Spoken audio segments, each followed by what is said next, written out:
ಮಂಡ್ಯದ ವಿಸಿ ನಾಲೆ ಸದ್ಯ ಅದು ಸಾವಿನ ನಾಲೆಯಾಗಿ ಬದಲಾಗಿದೆ. ಕಾರಣ ಏನು ಅಂತಂದ್ರೆ ಪ್ರತಿ ವರ್ಷ ದುರಂತಗಳು ಸಂಭವಿಸ್ತಾನೆ ಇದೆ. ಜಿಲ್ಲಾಡಳಿತ ಎಚ್ಚೆತ್ತುಕೊಳ್ತಾ ಇಲ್ಲ, ಸರ್ಕಾರಕ್ಕೂ ಕೂಡ ಅದು ತಲುಪ್ತಾ ಇಲ್ಲ. ಜನ ಘಟನೆ ನಡೆದಂತ ಸಂದರ್ಭದಲ್ಲಿ ಆಕ್ರೋಶ ವ್ಯಕ್ತಪಡಿಸ್ತಾರೆ, ಆ ನಂತರ ಮರೆತು ಹೋಗುತ್ತೆ. ವಿಸಿ ಕೆನಾಲ್ನಲ್ಲಿ ನಿನ್ನೆ ಕಾರು ಬಿದ್ದಂತ ಪ್ರಕರಣಕ್ಕೆ ಸಂಬಂಧಿಸಿದಂತೆ ಒಬ್ಬ ವ್ಯಕ್ತಿ ನಾಪತ್ತೆಯಾಗಿದ್ರು.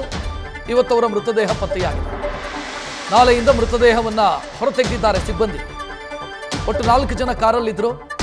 2 ಮೃತದೇಹ ಪತ್ತೆಯಾಗಿತ್ತು, ಒಬ್ಬರನ್ನ ರಕ್ಷಿಸಲಾಗಿತ್ತು, ಮತ್ತೊಬ್ಬರು ನೀರಲ್ಲಿ ಕೊಚ್ಚಿ ಹೋಗಿದ್ರು. ಸದ್ಯ ಅವರ ಮೃತದೇಹ ಪತ್ತೆಯಾಗಿದೆ ಅನ್ನುವಂಥ ಮಾಹಿತಿ ಈಗ ಲಭ್ಯ ಆಗ್ತಾ ಇದೆ.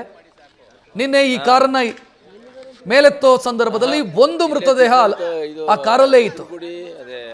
ಮತ್ತೊಂದು ಮೃತದೇಹವನ್ನ ಕಾರನ್ನ ಎತ್ತೋದಕ್ಕಿಂತ ಮೊದಲೇ ಆ ಮೃತದೇಹವನ್ನು ತೆಗೆಯಲಾಗಿತ್ತು. ಮತ್ತೊಬ್ಬರನ್ನು ರಕ್ಷಿಸಲಾಗಿದೆ. ಇನ್ನೊಂದು ಮೃತದೇಹ ನೀರಲ್ಲಿ ಕೊಚ್ಚಿ ಹೋಗಿತ್ತು. ಸದ್ಯ ಆ ಮೃತದೇಹ ಪತ್ತೆಯಾಗಿದೆ ಅನ್ನೋ ಮಾಹಿತಿ ಲಭ್ಯ ಆಗ್ತಾ ಇದೆ. ದೃಶ್ಯ ನೋಡ್ತಾ ಇದ್ದೀರಿ, ಇದೆ ಮೃತದೇಹವನ್ನು ಪತ್ತೆ ಹಚ್ಚಲಾಗಿದೆ. ಘಟನೆ ನಡೆದಂಥ ಸ್ಥಳ ಏನಿದೆ ಅಲ್ಲಿಂದ ಮುಂದಕ್ಕೆ ಮೃತದೇಹ ಕೊಚ್ಚಿ ಹೋಗಿತ್ತು. ಸದ್ಯ ಮೃತದೇಹವನ್ನು ಪತ್ತೆ ಹಚ್ಚಲಾಗಿದೆ ಮತ್ತು ನೀರಿನಿಂದ ಮೇಲೆತ್ತಲಾಗಿದೆ. ದೃಶ್ಯದಲ್ಲಿ ಗಮನಿಸ್ತಾ ಇದ್ದೀರಿ. ಒಟ್ಟು 4 ಜನ ಕಾರಲ್ಲಿದ್ದರು. ಒಟ್ಟು 3 ಮೃತಪಟ್ಟಿದ್ದಾರೆ. ಒಬ್ಬರನ್ನ ಸ್ಥಳೀಯರೇ ರಕ್ಷಣೆ ಮಾಡಿದ್ದಾರೆ.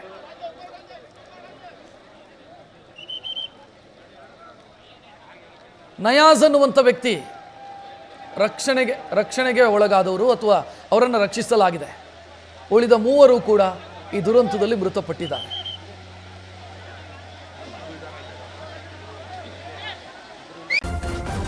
ನ್ಯೂಸ್ ಫಸ್ಟ್ ನಿರ್ಭೀತಿಯಿಂದ ನಿಮ್ಮ ಪರವಾಗಿ.